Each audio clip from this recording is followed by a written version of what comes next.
옆에 있는 분들과 인사하겠습니다. 성도의 삶은 예배가 시작입니다. 한 번 더 인사합니다. 성도의 삶은 예배가 시작입니다. 성도의 특징이 무엇일까요? 성도의 특징, 예배죠. 예배. 그러니까 하나님께 예배하는 사람. 단순하게 생각하면 돼요. 우리 빨간 날, 우리 보통 일요일이라고 그러는 이 빨간 날에 절에 가는 사람을 우리는 불교를 믿는 사람, 불교인이다 그렇게 말하고요. 이 빨간 날에 교회 가는 사람을 우리는 기독교인이다 쉽게 이렇게 이야기를 하잖아요. 그러니까 예배가 우리 기독교인들의 특징이죠. 실제로 성경에 하나님의 사람들을 봐도 그래요. 아브라함, 이삭, 야곱, 이들이 하나님을 만나고 나서 한 일이 제단을 쌓는 일이에요. 하나님이 그들의 삶의 자리를 옮길 때마다 그들이 한 일이 제단을 쌓는 거예요. 그러니까 제사 드리는 것, 오늘날로 말하면 하나님 앞에 예배를 드리는 거죠. 이게 하나님의 사람들의 특징입니다. 이걸 이제 뒤집으면 내 신앙의 위기가 언제인가? 하나님의 백성으로서 정체성이 흐려지기 시작한 때가 언제인가? 예배가 흐려지기 시작할 때죠. 그전에는 길을 쓰고 예배하던 사람이 점점 예배가 삶에서 밀리기 시작하면 그게 인생의 위기죠.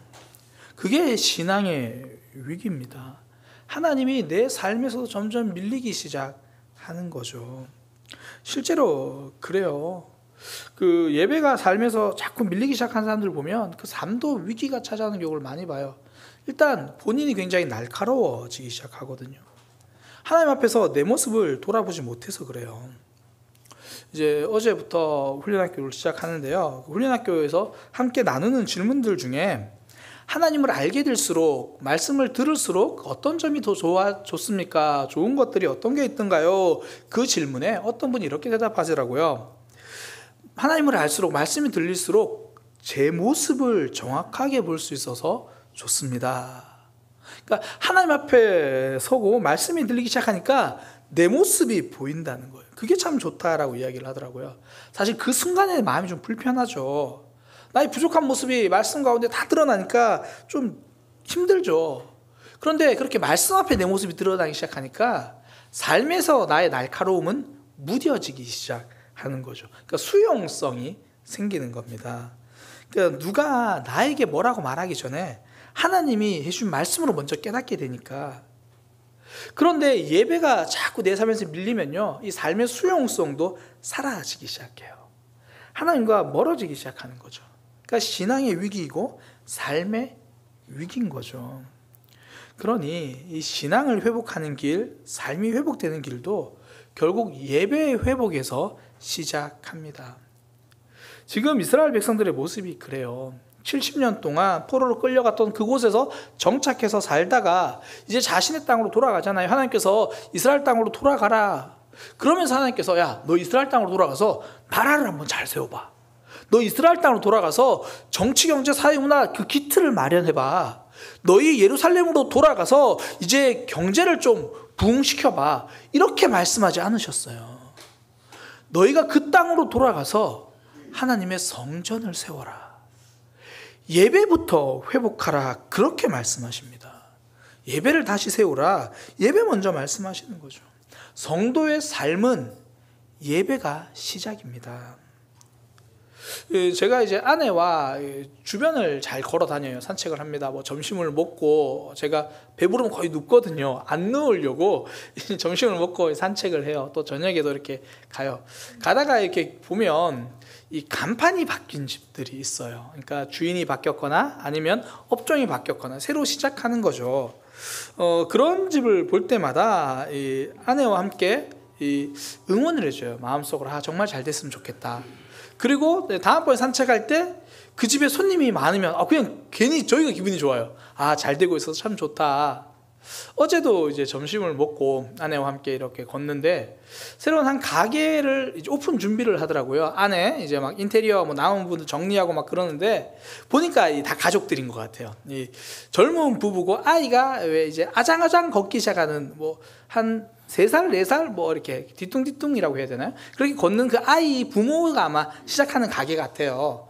근데 그 아이들, 그 부모의 부모님 정도 돼 보이는 분들과 함께 가게를 정리하고 있더라고요. 막 이제 정리하고, 또 아이는 그 안에서 또 뒤뚱뒤뚱 막 이렇게 걸어다니면서 뛰어다니고 막 그런 모습 보면서 아내와 함께 응원해 줬어요. 마음속으로 정말 잘 됐으면 좋겠다. 축복을 해준 거죠. 정말 잘 됐으면 좋겠다. 보통 사람들은 이렇게 뭐 새로 시작하고 이러면 예전에는 보통 고사를 많이 지내죠. 돼지머리 이렇게 올려놓고 거기다가 이제 돈 이렇게 막 해놓고 고사를 지내요.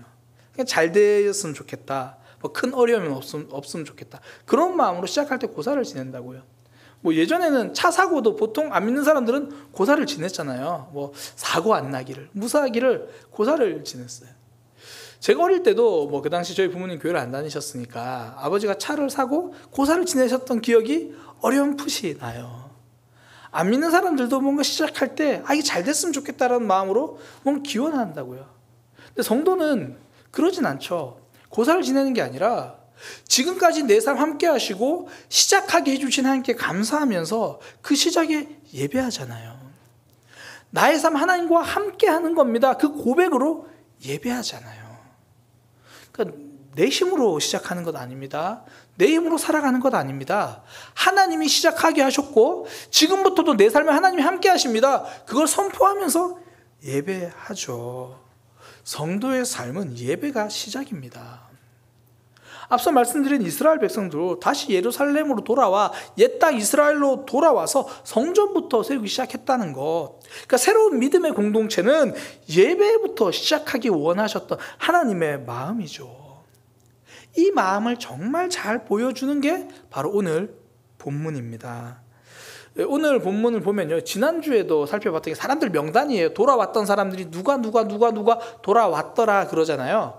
오늘도 이 돌아온 사람들에 대한 이야기인데, 오늘은 독특하게 그 돌아온 사람들이 전부 제사와 관련된 사람들이 돌아온 이야기예요. 뭐 보면 제사장 돌아왔다. 제사장은 말 그대로 제사를 드리는 사람이고, 레위인들이 돌아왔다. 레위는 제사를 옆에서 돕는 사람들이고, 뭐 노래하는 사람들 돌아왔다. 이 노래가 가수 아니에요. 아이돌이 아니고 오늘날로 말하면 성가대예요. 뭐 성가대, 찬양대, 찬양하는 이들, 그들이 돌아왔다. 전부 예배에 관련된 사람들이 돌아왔어요.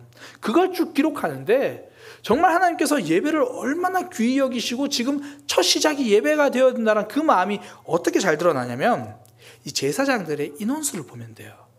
이 제사장들이 쭉 나오는데, 뭐 제사장들 뭐 여다야 자손, 임멜 자손, 바수울 자손, 하림 자손, 그렇게 한 4개 가문을 이야기해요. 그리고 그 수를 적혀 있는데 그 수가 적지 않아요. 뭐 이렇게 됩니다. 여다야 자손이 973명, 임멜 자손이 1052명, 바수울 자손이 1247명, 하림 자손이 1017명. 다 더해보세요. 그러면 4289명이 나와요. 저도 암산한 건 아니고 다 이렇게 더해보니까 4289명이 나와요. 근데 이 수가 정말 많은 숫자예요. 이 숫자가 많다는 걸 어떻게 알 수 있냐면, 오늘 본문 64절에 보면 1차 포로 귀환 때, 그러니까 처음 1단계로 왔던 전체 사람의 수가 기록되어 있는데, 그 전체 사람의 수가 42,360명이에요. 그러니까 약 한 42,000명이 1차로 돌아온 사람입니다. 42,000명. 그런데 그 중에 10분의 1인 4,200명이 제사장이에요. 제사장. 이게 얼마나 많은 숫자인가를 그 출애굽 당시와 비교해 보면 돼요. 이스라엘 백성들이 그나마 한 민족으로서 그 모습을 갖추었을 때가 애굽에서 나올 때거든요. 그때 하나님께서 야, 너희 몇 명인지 수를 세봐라. 그렇게 수를 셌을 때 그 당시에 레위인들이 전체 이스라엘 백성들의 수의 30분의 1이었어요. 그러니까 레위인들이요. 제사장들은 레위인 중에서도 소수입니다. 레위인 중에서도 소수가 제사장인데, 이스라엘 백성들이 처음 인원을 셌을 때는 전체 인원의 30분의 1이 제사장도 아니고 레위인이에요. 레위인. 제사장은 그거보다 더 적단 말이죠. 그러니까 30분의 1이 아니라 어떻게 보면 300분의 1 정도가 그 수가 그 전의 수였는데, 지금은 돌아온 사람들 중에 10분의 1이 제사장이에요. 쉽게 말해 이렇게 생각하시면 돼요. 교회 성도가 100명인데 10명이 목사님이에요. 그러니까 그 정도 10분의 1, 그 정도의 수가 된다는 거죠. 굉장히 많은 인원이에요. 이스라엘 백성들이 돌아오는 이 돌아오는 목적이 무엇인가? 예배를 세우기 위함이다. 하나님께 제사 드리기 위함이다. 제사를 회복시키기 위함이다. 이게 하나님의 마음인 거예요. 새롭게 시작하는 믿음 공동체 예배로 시작하라. 이게 하나님의 마음이죠.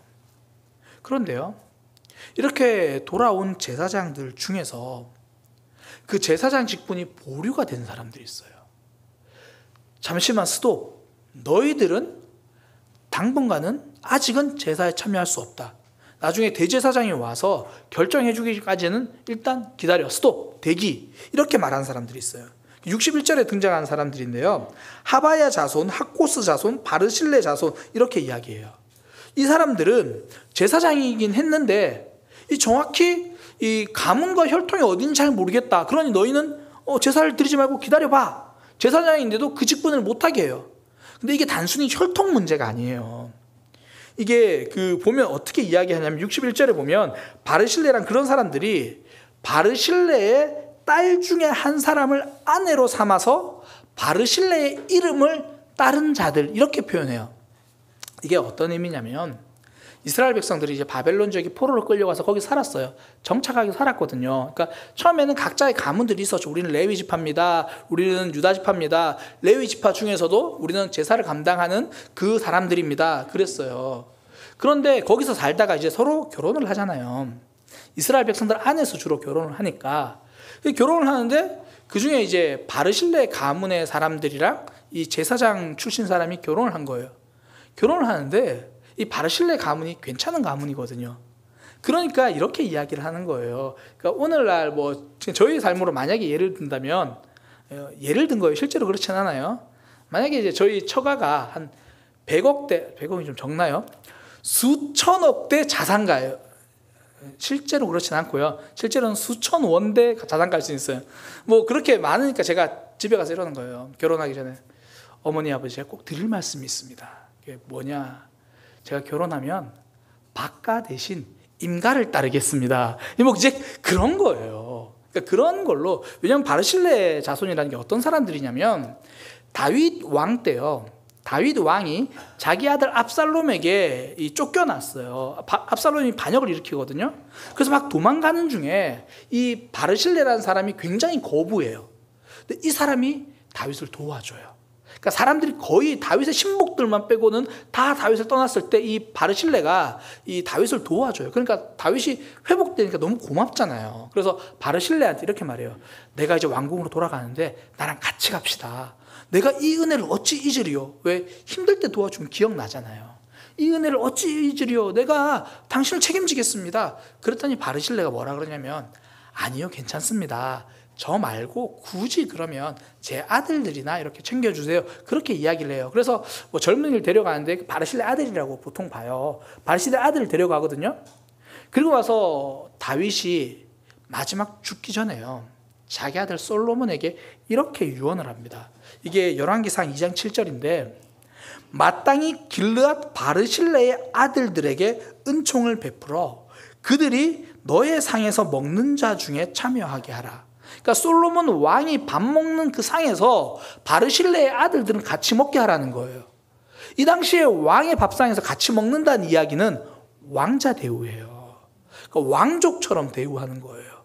그러니까 지금 바르실레 가문이다 그러면 나름대로 이름 있고 괜찮고 힘 있는 그런 가문이었던 거죠.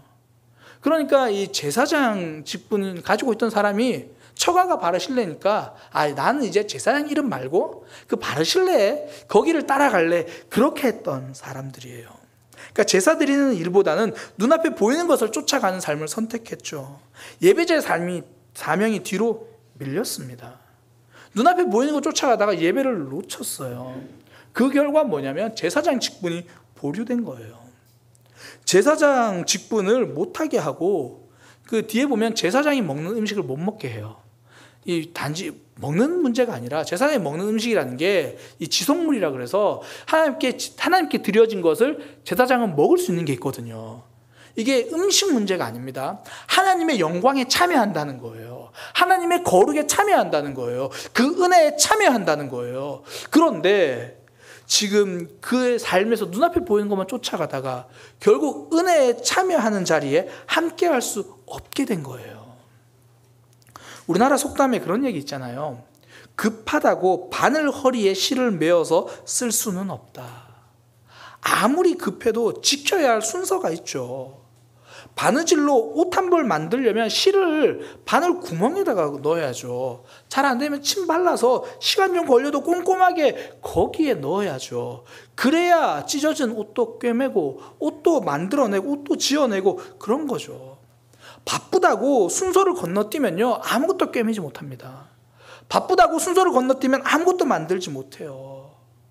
지금 바쁜 사람 쫓아가다가 내 삶의 순서 예배를 놓치면 그 삶이 바로 바늘 허리에 실을 메고 사는 삶이에요. 급한 것 쫓아가다가 중요한 거 놓쳐버린 공허한 삶인 거죠. 반대로 예배를 회복한 삶을 보면요, 예배를 붙들고 있느라 많은 거 놓친 것처럼 보여요. 예배에 붙들고 있느라 소중한 것 많이 잃어버린 것처럼 보여요. 그러나 그 안에는 하나님이 주신 힘이 있어요. 이스라엘 백성들이 이제 이스라엘로 다시 돌아오잖아요. 예루살렘으로 돌아오거든요. 그런데 그 땅에 돌아와서 성전을 짓는데 옛날만큼 화려하진 않아요. 좀 초라해요. 오죽하면 성전 만들어 놓은 사람들도 보고 좀 울어요. 슬퍼서. 옛날에 그렇게 화려했는데 겉으로 보기엔 초라하다고요. 그런데 우리가 에스라 쭉 살펴보겠지만 그들의 신앙은 당당해요. 타협하지 않아요. 전진해요. 비록 내 삶은 초라해 보여도 예배를 붙들고 살았더니 그 삶에 힘이 있다고요. 승리하는 신앙으로 가는 거죠. 여호수아에서 보면 이런 비슷한 이야기가 있는데요. 이스라엘 백성들이 가나안 땅을 점령해요. 전쟁을 해야 돼요.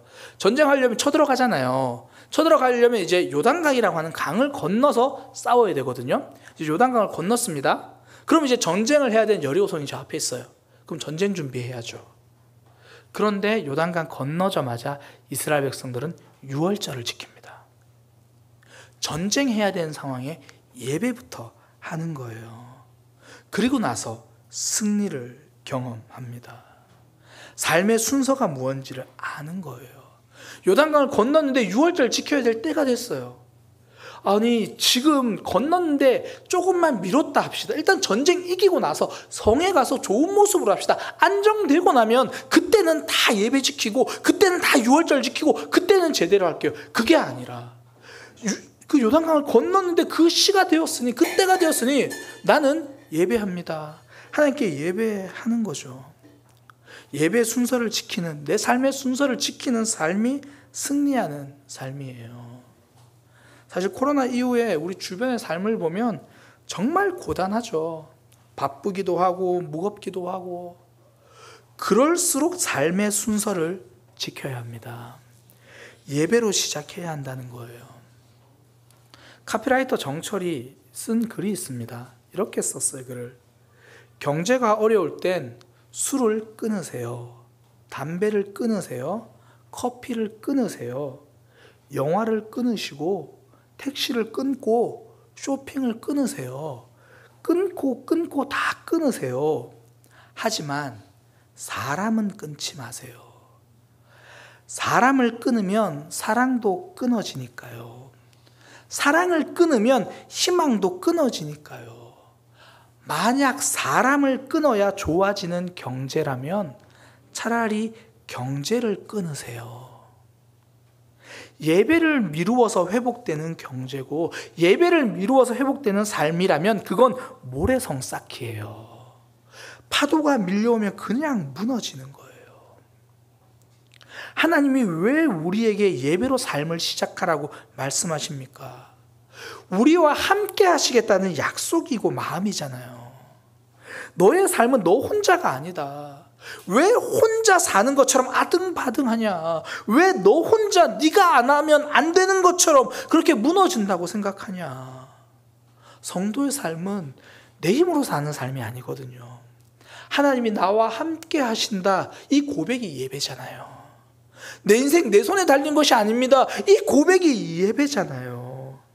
하나님은 우리가 하나님과 늘 함께 하신다는 것, 그것을 우리가 깨닫고 예배로 고백하기 원하는 거죠. 내 삶의 시작은 하나님과 함께 하겠다. 성도의 삶은 예배가 시작입니다. 예배가 우선 순서라는 거예요. 그럼에도 불구하고 우리가 살다 보면 예배가 짐스러울 때도 있죠.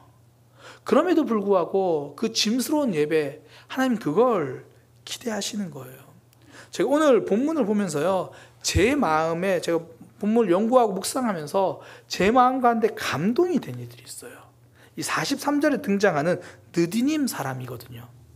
왜 지난주에도 성경 본문이 2장 1절에서 35절까지였어요. 너무 길어가지고 1절, 2절, 3절 읽고 마지막 35절 읽었거든요. 근데 오늘은 좀 길게 읽었어요. 36절인데 43절까지 읽고 70절 읽었거든요. 제가 그렇게 한 이유가 43절에 이 느디님 사람이 나와요.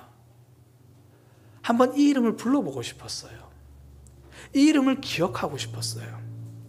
이 느디님 사람이라는 뜻이, 느디님이라는 뜻이 드려진 사람이라는 뜻이에요. 드려진 사람. 이게 뭔가 좀 대단하고 특별한 것처럼 보이는데 그런 의미가 아니고요. 왜 이전에 고대 이 당시에는 전쟁에서 이기면 진 상대방을 포로로 잡아가잖아요. 그리고 종으로 쓴다고요. 노예로 써요. 그러니까 이스라엘 백성도 왜 쳐들어오는 뭐 블레셋 사람들, 뭐 다른 사람들 이기면 노예로 잡는 경우 있거든요. 그러면 그 노예 중에 레위인들에게 주는 사람들이 있어요. 그 레위인들이 그 사람들 데려다가 물 깃는 제사 돕게 물도 떠오게 하고, 또 제사에 불태워야 되니까 장작도 패게 하고, 그 일을 감당했던 사람들, 드려진 사람들, 레위인을 통해서 하나님께 제사하는데 쓰도록 그렇게 드려진 사람들, 이 사람들이 느디님이에요. 뭐 이제 이런 비슷한 사람들이 이 여호수아서에 보면 기브온 족속들이라고 있어요. 그들이 이제 물 깃는 자, 장작 패는 자, 뭐 그런 사람들이에요. 그런 사람이 느디님 사람인 거죠. 그러니까 느디님 사람들이 한 일이 뭐냐면, 이스라엘 백성들이 제사 드린다 그럼 와가지고 이제 물두멍에다 물 채우고 그리고 장작 패고 그거 하는 거예요. 레위인들은 그래도 제사에 어느 정도 관여를 해요. 제사장들은 앞에서 옷 쫙 빼입고 제사를 드려요. 이 사람들은 뒤에 안 보이게, 소리도 안 나게 조용히 그렇게 예배 준비 안 보이는 것을 도와줘야 되는 사람이에요. 그러니까 느디님 사람들은 삶 자체가 예배가 짐이에요. 그냥 의미적으로 짐이 아니라 진짜 짐이에요. 이 사람들에게 예배가 많은 날이면 손에 물집 잡히는 날이고, 이 사람들에게 제사가 많은 날이면 허리 펼 시간도 없는 사람이에요. 그렇게 하루 보내고 나면 어깨가 천근만근입니다. 그런데 이들이 포로시기에 살다가 다시 이스라엘 백성들 돌아가자 그러니까 따라 나서요. 가면 제사 드리는 곳이거든요.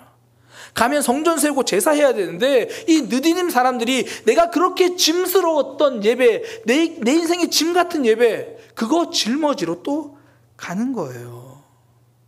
예배가 말 그대로 짐이었지만 그 짐을 지기 위해 나서요. 그 예배를 외면하지 않아요. 많은 사람들은 예배가 내 삶의 힘이 되기를 원해요. 예배를 통해서 하나님께 힘도 얻고, 예배를 통해서 하나님께 위로도 얻고, 예배를 통해서 하나님께 답도 얻고, 이것도 받고 저것도 받고 받기를 기대해요. 하나님께 받는 시간. 그러나 예배는요, 하나님께 받는 시간이기 전에 먼저 짐을 짊어지는 시간이에요. 이 느디님 사람들은 그랬다고요. 그런데도 그 일에 참여합니다. 그랬더니 하나님이 그들의 삶을 기억하세요. 그 자손, 그 족속마다 이름을 다 불러주십니다. 뒤에서 물 깃는 것, 보이지 않게 장작 패는 것, 알아주지 않던 삶이고 주목받지 못한 사람, 어쩌면 숨어서 눈에 띌까봐 조심해서 해야 되는 그 삶, 그런데도 내가 예배에 동참할 수 있다면 그게 내 삶의 기쁨이라는 거예요. 그 짐이 내게는 기쁨이었다는 거죠. 저는 이들의 모습을 보면서요, 시편 84편 말씀이 생각이 났어요.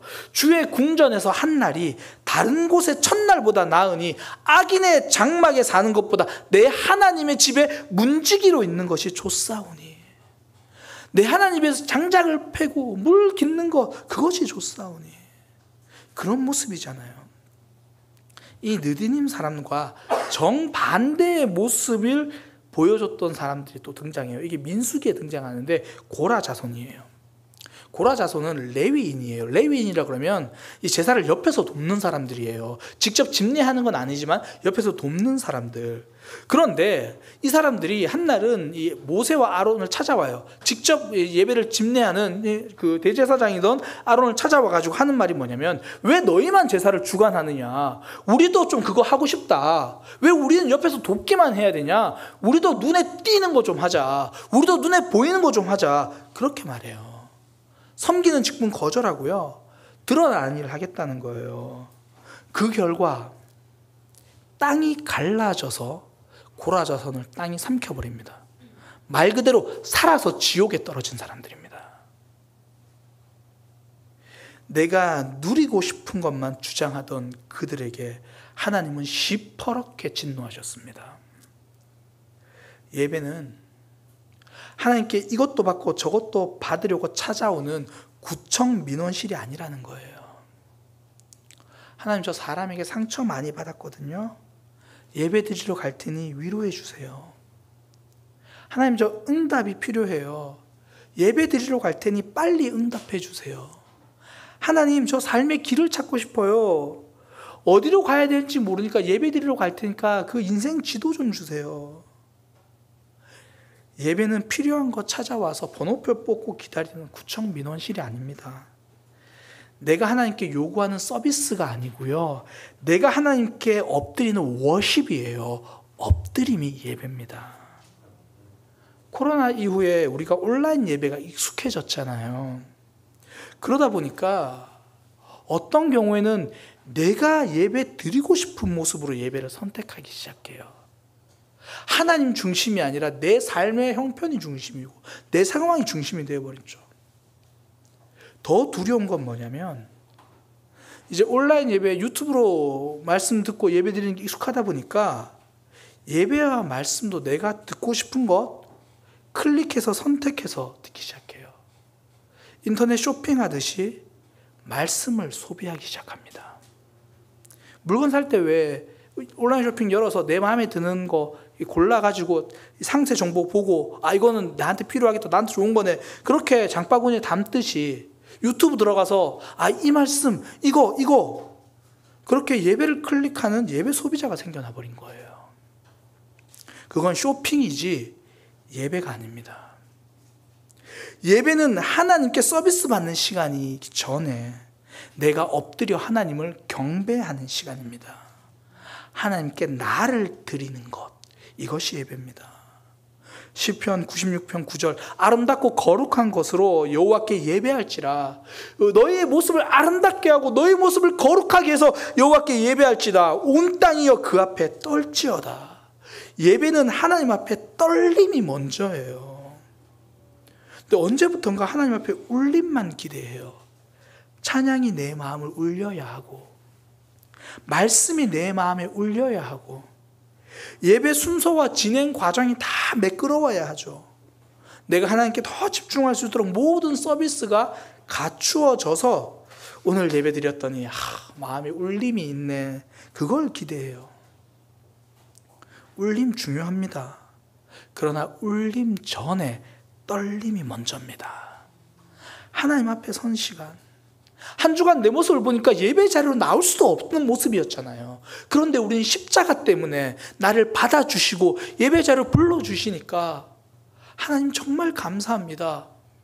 삶에서는 하나님 바라보는 거 실패했습니다. 그러니 예배 시간만이라도 하나님 바라보는 그 시간이 되겠습니다. 마음 놓치지 않으려고, 생각 다른 데 뺏기지 않으려고 두렵고 떨림으로 하나님 앞에 서는 그 떨림이 먼저입니다. 예배는 울림에 앞서 떨림이에요.